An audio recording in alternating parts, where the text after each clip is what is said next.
And it's my privilege to kick off the conference by introducing you our really distinguished keynote speaker. Many of you might not be the first time that you hear his name. It is our pleasure to have Professor Raymond Fisk to give his keynote speak on the topic, researching for your well-being, how can you help? Professor Raymond Fisk has taught in many countries, more than 7. He has given more than 100 international research presentations in more than 20 countries. So I'm sure some of you would definitely have met him face-to-face in some states. He specializes on services marketing, service design, and transformative service research. He has published numerous journals, articles, and 6 books, including the book on serving customers, global service marketing perspectives. He is a multi-award authority. He has received several awards, just to name a few. In 2005, he received the Career Contributions to the Service Discipline Award from ServCollab. In 2016, he received the inaugural award, SIG Award from the American Marketing Association. He is also the founder of the AMA Services Marketing Special Interest Group, named ServCollab back in 1993. And quite recently, in 2018, he actually founded ServCollab, which is actually a service research lab seeking to serve humanity through collaborative service research. And this is what he is also to talk tomorrow in morning. And I will urge you to attend the session and try to find out more opportunities how you can work with Ray and many other researchers affiliated with this research center. So I will stop here and I will give the floor to Ray, and thank you very much for being available and willing to share with us online your experience and your insights about well-being and service research. Thank you, Ray. Thank you, Mariana. Hopefully you can hear me. I'm going to switch my slides. And let me get them in screen share mode.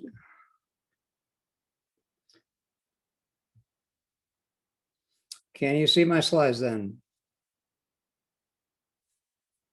All right, great. Well, let me get right into it. I've got a slightly different title than Mariana showed you, and oops, I'm going ahead of myself here. Let's try to go backing up one.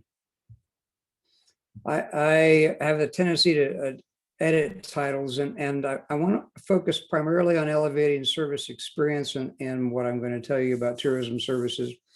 I will be linking to well-being throughout the talk, and I will be talking about ServCollab today and also in the workshop tomorrow that Mariana has referenced. So let me get right to it. I know we're tight on time and I've got a lot to tell you. I should start with a key point. I am not a tourism scholar. I am a service scholar. I've been a service scholar since my PhD in 1980, which means it's 40 plus years time.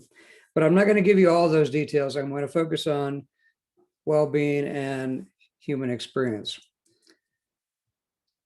So there we go.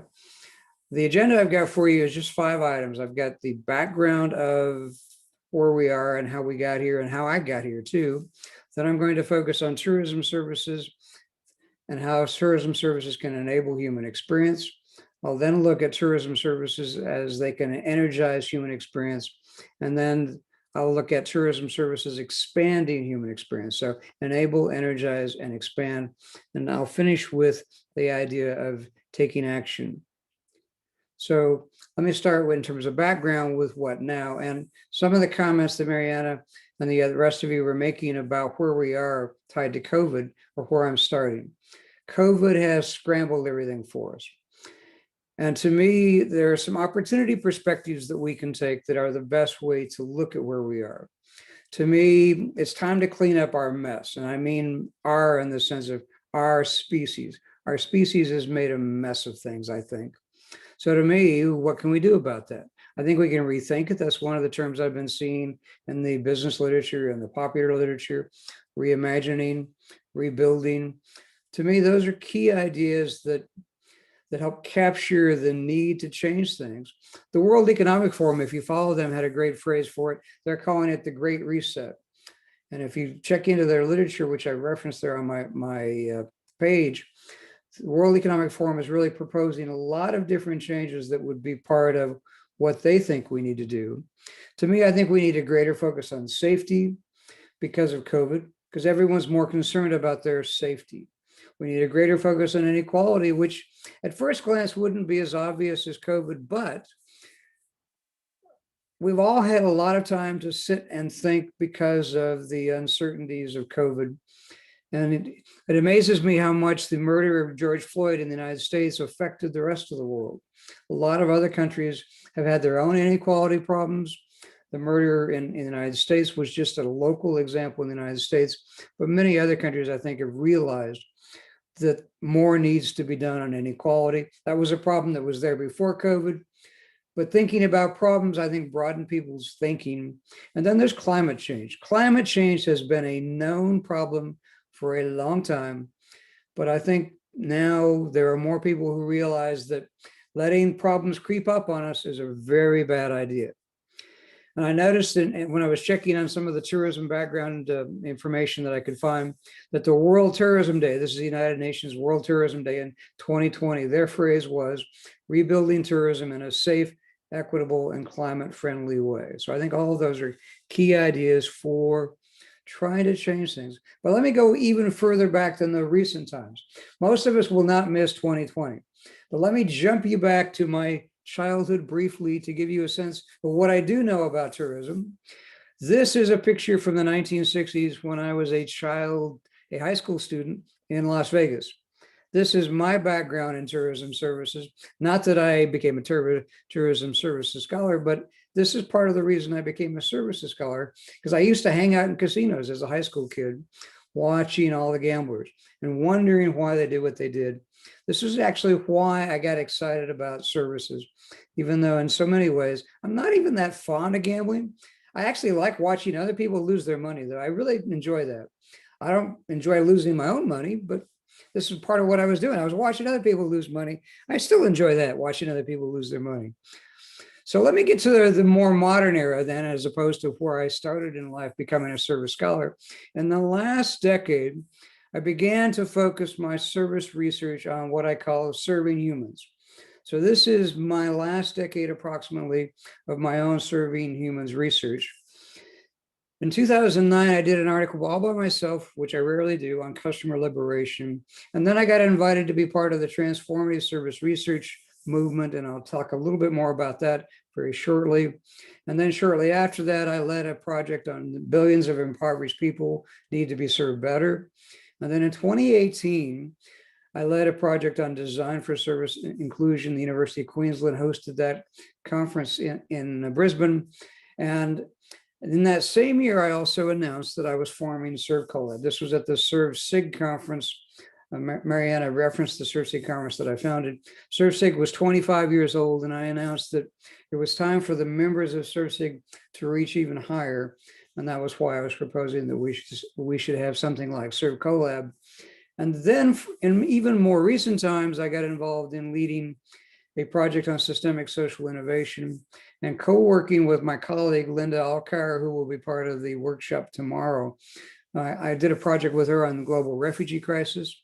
And then very shortly after that, I got the opportunity to be part of a refugee service research project that is still forthcoming. It will be in the Journal of Public Policy and Marketing in 2021, later this year. And I also led a project on elevated human experience, which is directly tied to ServCollab. Now, the design project, Linda will be able to tell you more about than I will today in that workshop. And Sertan Kabadaya, who's also with me on that workshop, he'll talk more about the refugee research. And I'll tell you a little more about the Elevated Human Experience project in that presentation in the workshop tomorrow.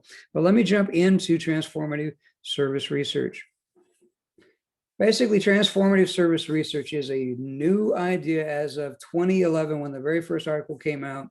There was a consumer research movement that became known as transformative consumer research. Laurie Anderson and Amy Ostrom started the effort to create transformative service research. And Laurie is an old friend of mine from the early 70s. She asked me to be part of it. I immediately said yes. So basically, TSR is a call for service research that advocates for the personal and collective well-being of consumers, citizens, and the entire global ecosystem. It's a very big statement, the entire global ecosystem, collective well-being. More specifically, we're focusing on research that reduces human suffering and improving well-being. Now, I have to add a footnote to this because when I was part of that first effort, we didn't have reducing suffering in that phrase. We only talked about well-being. And the reason, I think, is a glaring problem when you only are a group of people from countries that are very prosperous. So none of us thought about reducing suffering. But when Linda Alkire and I, who you see her name down below is Nasser, that was her maiden name before she got married in 2018, before that article came out. So Linda and I decided that if you're going to study refugees, you have to also use the phrase reducing human suffering. And there are many other areas where the problems are too big. First, you reduce the suffering, then you improve well-being. So that gives you just a quick overview of transformative service research. So now what is ServCollab? It's based on transformative service research. The name itself is a contraction of serving humanity through collaboration. And ServCollab is a service research collaborative for diagnosing and treating humanity's service system problems. Key word there is collaborative, and our mission is to serve humanity through service research collaborations that catalyze reducing human suffering and improving human well-being. So you're seeing that same phrase from what I just told you about the transformative service research movement. So those two phrases, suffering and well-being, reduce suffering, improve well-being, are essential to our logic. But again, it's serving humanity through collaboration, as you can see in my subtitle down there. So let me get to the next slide then. We have one article that we have out in 2020, and this is one I'll tell you a little bit more about in the workshop. But here's the title of it: Elevating the Human Experience Through Service Research Collaborations, Introducing ServCollab. I will focus in just a moment on human experience itself to give you our sense of what we were trying to describe. And I will tell you more about the co-authors of that article. All of the people you see in the list beside me, they are all the advisory board for ServCollab. And I'll tell you more about that collaboration, because a huge part of what we will talk about in the workshop tomorrow is about forming collaborations and how that we think works well if you do it right. So, oops, I didn't slide it far enough. There we go. So here's my human experience slide, and I've added the phrase "and social roles." When we wrote that article, Elevating the Human Experience, we got to that phrase because we got into a discussion about what are the roles that business scholars typically study. Most of us were marketing scholars. Dave Bowen was the exception. He's a management professor. He does service research. So down here at the bottom of the slide is public experiences that are customer roles and employee roles. So for most of my early years of my career, I was studying customer roles. And Dave Bowen in management, he was studying employee roles. So in business schools, we've typically looked at the monetary side of human interactions, which is why I've got that mostly monetary interactions. But if we try to think harder about human experience, there are more experiences than the public stuff that business schools tend to look at. And that gets to all the private stuff, the private experiences. And here I'm breaking them into family roles and friends roles. Family roles like parents, children, grandparents, extended family members. These are ancient roles. These are essential to human life, of course. And then there are friends roles, close friendships, social friendships. Those are a key part of life too. Those are mostly non-monetary interactions. So basically, we think human experience can be grouped into private experiences and public experiences, but we need to think bigger about the human. We need to think about them as more than money, more than trying to serve their monetary needs, but also in our services that we offer them, think about their entire human experience needs. But note that these are all social roles and these are all essential. So let me elaborate just a little more in terms of that breadth of the logic with this next slide. This slide basically says service occurs in interactions. Interactions, I think, are the essence of service, but there are two kinds that I've just shown you. There's the social interactions. Now, when I was a PhD student way back in the 20th century, I was doing a minor in psychology, and the psychologists only were interested in social interactions. They thought anything monetary was just awful. Meanwhile, over in the business school where I was studying, the business school was interested in monetary interactions, and they thought social interactions were boring. I think both perspectives are wrong. I think we've both, in both of those fields, been missing the human. I think the human is in the middle. And the reason I've got those hands reaching for each other is I think we need to bridge the gap between the social interactions and the monetary interactions in human experience so we can serve the whole human, not just the social human or the monetary human. Because we are, to me, undermining our understanding of what humans are. And if you think about tourism itself, tourism is done heavily for social reasons, not just for monetary reasons. Remember when I was living in Orlando, I was amazed at how many families would come to Disney World year after year after year. They didn't go just because they loved Mickey Mouse. They went because they loved their family going to Mickey Mouse's palace and enjoying Mickey Mouse. That's why they went. Mickey was just the reason to bring the family. Okay, next slide then. ServCollab seeks to accelerate fairness. Fairness is really a key theme, and that's really been a life theme for me ever since my days hanging out in casinos. I became obsessed with fairness. So transformative service research is one of our key ways of trying to build support for fairness. And we're very interested in creating tools such as service design to push fairness forward. And I'm going to talk a little bit more about service design with you, but I won't have a lot of time with that. Then I'll jump to just trying to increase momentum, which is a key part of my talk today. But ServCollab is intended to accelerate fairness.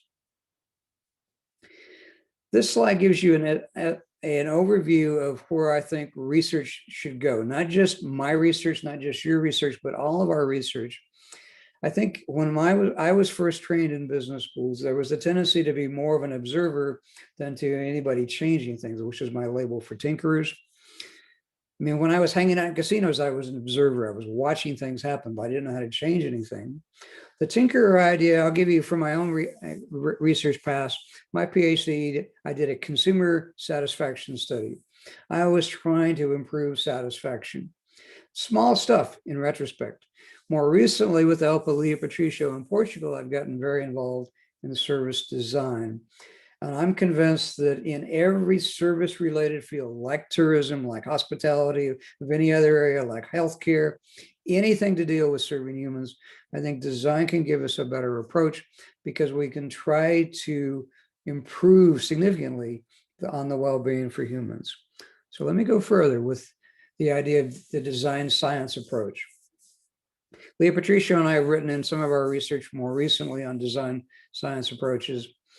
And basically what we would argue is that design should be for fairness and for well-being. It should be for everyone, including the base of the pyramid, and especially in cities. We live as a species heavily in cities today. The majority of the humans live in a city today, according to statistics. I think that design should include accessibility, especially because humans have all kinds of various needs, and accessibility should be an essential part of fairness and well-being. Safety, and of course, as I already said, safety has become a bigger topic because of COVID.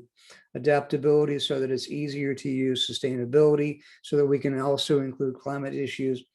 And the last point I'm going to bring up is smooth experiences, and I left that for last because I really do think that in the context of tourism services, trying to smooth experiences is very hard because there's so many players in the system.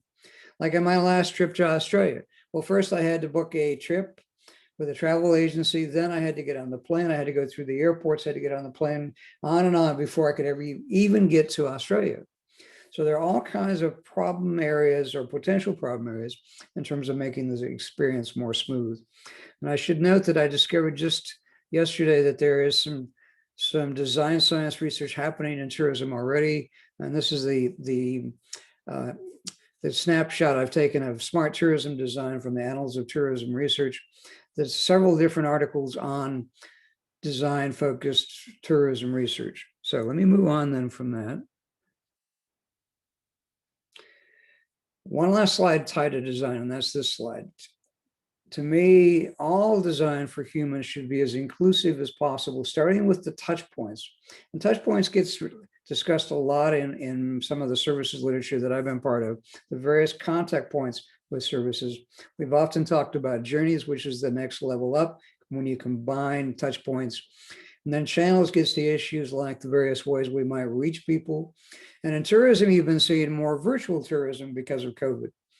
Now, virtual tourism is not as much fun, but virtual tourism is better than nothing. And I've seen some very interesting examples of museums.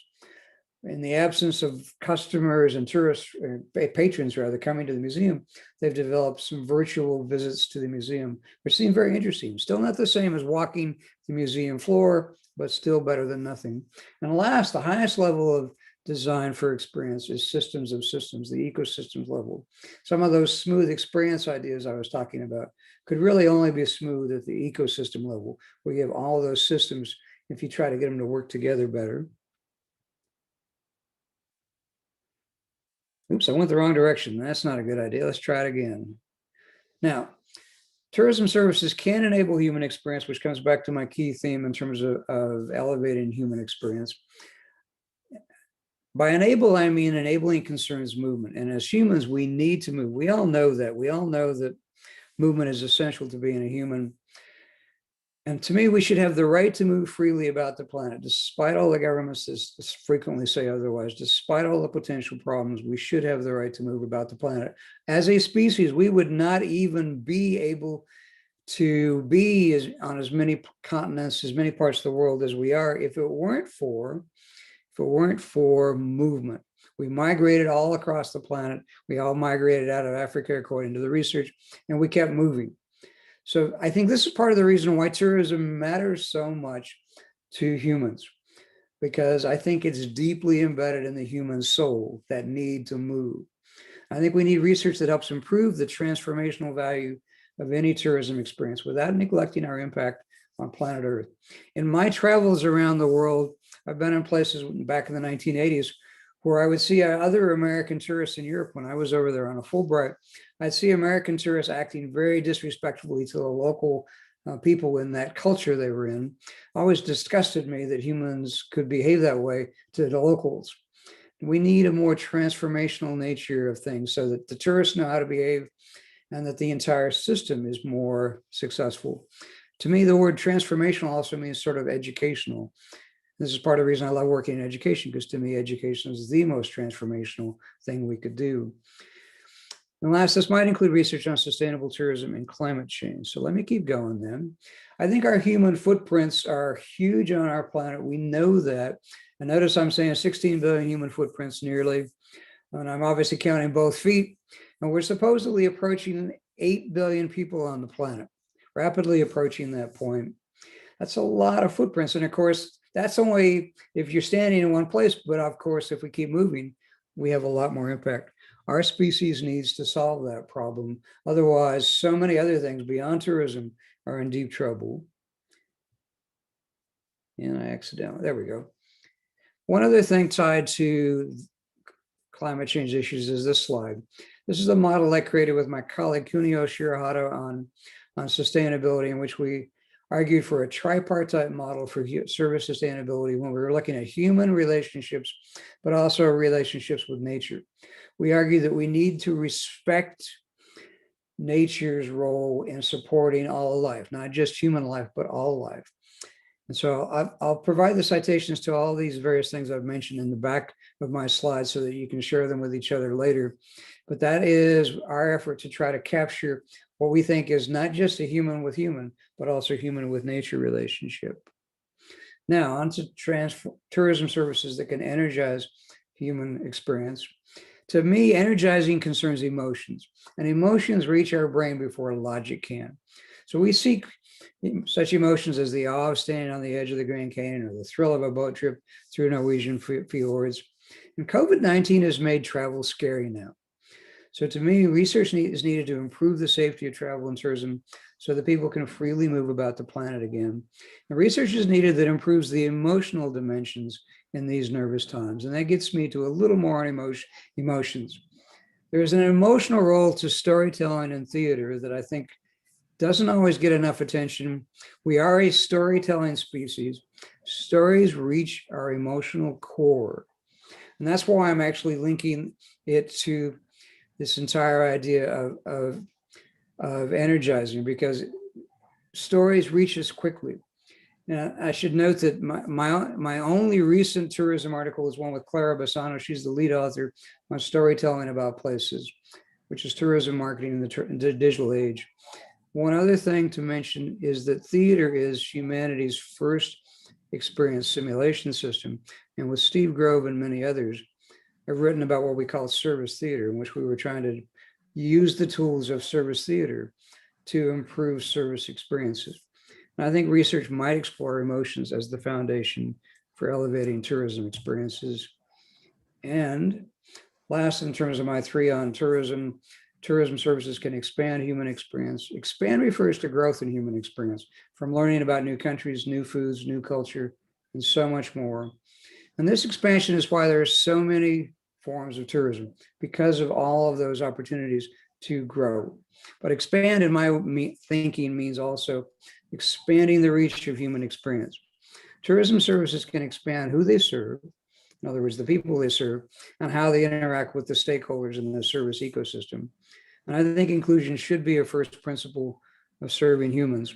And in fact, I would encourage you to explore B corporations if you haven't already learned about them.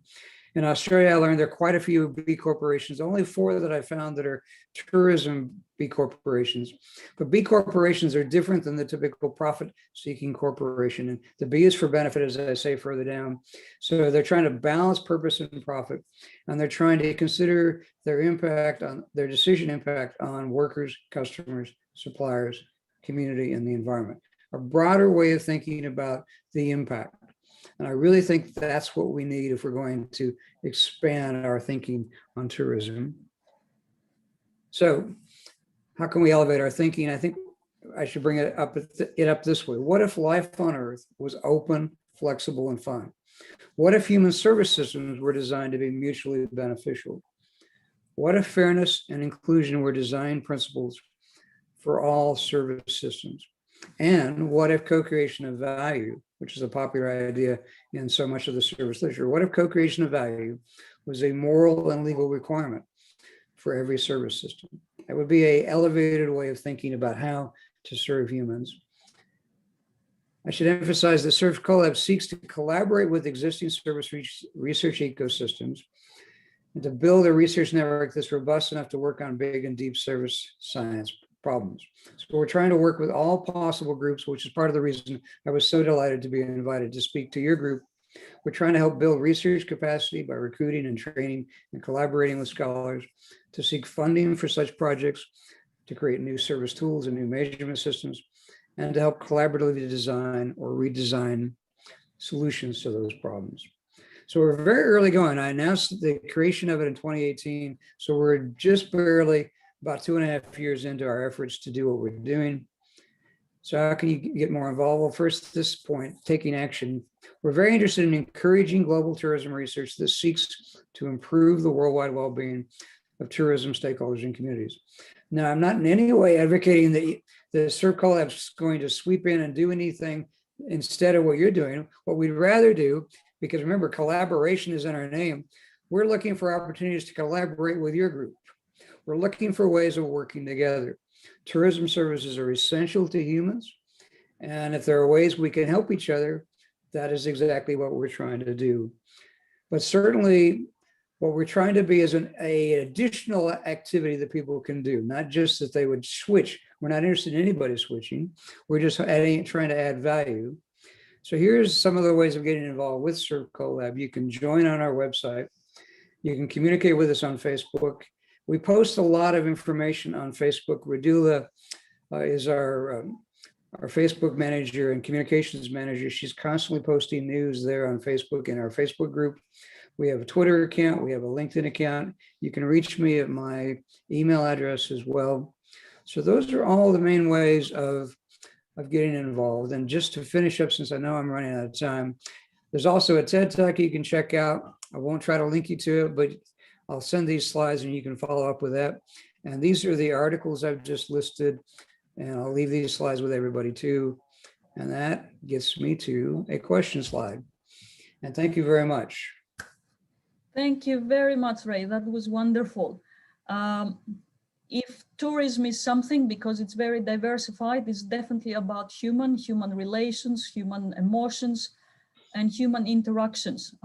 So I bet there are many areas of collaboration or many things to be inspired by what you're doing.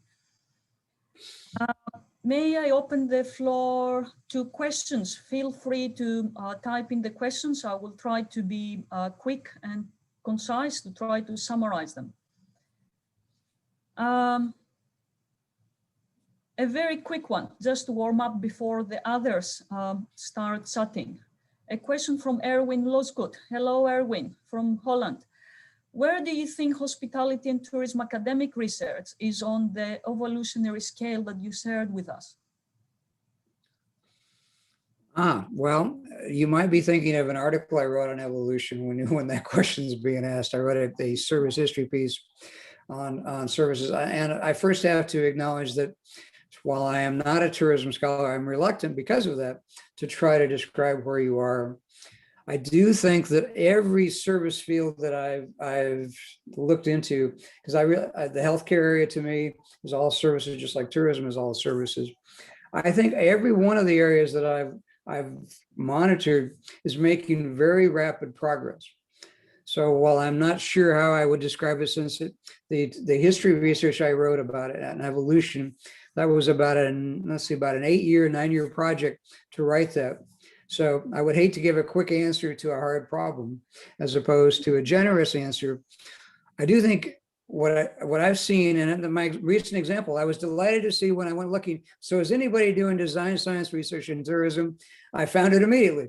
So to me, that's evidence of advanced progress very quickly. If I can find something quick, then to me, it's evidence of good progress. And one of the things I love about our modern world is the ability to share information so quickly. Well, good to hear that our research reaches its community outside of tourism. If I may probably rephrase that question, we have been hearing about the evolution of research. I mean, from goods to services, experiences, and nowadays we have heard buzzwords, if I can call them like this, the emotion economy, the experience economy, the compassion economy, nowadays with the COVID, the purpose economy. To what extent this transformative service research can contribute to something substantial rather than becoming another buzzword, a woke marketing, something that is a bubble that next year it will burst and we have another buzzword? I mean, what's unique about this field? What is distinctive, or what can it contribute? All right, great. And thank you for that new version. I'll emphasize that there are people who are talking about the experience economy, and since I've been in the service field from the beginning, we were always talking about experiences. So I've just recently told you about my latest efforts on human experience. So what I really think has happened is that the fields are broadening their perspectives. So I think transformative is pushing us to broaden our thinking. So I don't expect the word transformative to be around that long, and I didn't put it in the name ServCollab. I expect service to be around for a long time. I expect collaboration to be around for a long time. And the reason I expect service to be around for a long time is that I think if it wasn't for our ancestors collaborating, our species wouldn't be here. Our species is actually remarkably good at collaborating. Our species is remarkably good at serving each other when we try. So I think the transformative part it was needed because things were bad and they needed to change. But the word transformative, in 10 years' time, it might not be the most important thing to say, but will we still need serving each other? Will we still need to collaborate? I think those will be with our species in 1,000, 10,000, 100,000 years' time. If our species is around, our species will still need to do that. And why should we care? Why should companies care about well-being of tourists, about their staff, and so on? You shared the slide before. and economy. People as economic agents, people, social interactions. During COVID, we have heard the same dilemma. Do we start up the economy to motivate the financial impacts, multiplier effects, or do we stop the economy for the sake of health and safety? Is that the right question to ask, or the wrong question? And what is the design thinking behind it? Well, that is one that I was very tempted to include in what I was talking about, interactions, because every country has gone through what you just described. Every country is trying to balance the need on the monetary economic side with the need tied to health and the social side. And they've struggled back and forth. And some of the countries are sort of going up on one, down on the other, sort of seesaw, teeter-tottering. But to me, we have to focus on the human first. And to me, if we focus on the human first, the best way of protecting an economy is to stop the virus. And any effort to open the economy just so you can make a few dollars here and a few dollars there for businesses of various kinds increases the risk that the virus spreads. What has tragically happened in COVID's time is that as these countries tried to keep their economies going, COVID had more room to spread. And I'm in the United States, where we in the United States have made the worst mistakes. So we are the world's leader in failure with COVID. Guaranteed worst examples. Australia is doing much better, and you're benefiting from doing much better. But being careful about a dangerous disease that no one can see, and only recently could we test for it, much less have vaccines for it. I think we need to remember that human life is more valuable than any money. There is no price any of us will put on our mother if we lose her because of COVID, or our daughter or our son or any member of a family member. None of us will put a dollar amount, say, well, it was only $20,000. It wasn't that big a loss. It's not the same. We need to remember that life does not have a monetary price on it. Now, economists would want to put prices on it in their modeling. But would you do that to your own mother or your own father? I certainly wouldn't. I would say life is too precious. Yes. And especially if we think about our own life. Most of us don't want to take those risks. Value recalculation, it's probably the key word. Yes, reset our priorities. So Thank you very much, Ray. I'm conscious of time. You have given us plenty of food to thought. Sleep with that during the night. And back to you, 8 a.m. Sydney time tomorrow, to interact with you and your researchers in ServCollab to see and investigate what is more for us. Excellent. I look forward to that. Thank you. Please thank Ray, and please don't forget the early morning session tomorrow with your cup of coffee. Now, before we close, that was just the kickoff of our conference. We go on with the parallel sessions, and at the end of the day, we also have our online social events with the online cooking demonstration of Sprout. Thank you very much for attending, and see you soon again. Thank you, everyone. Thank you.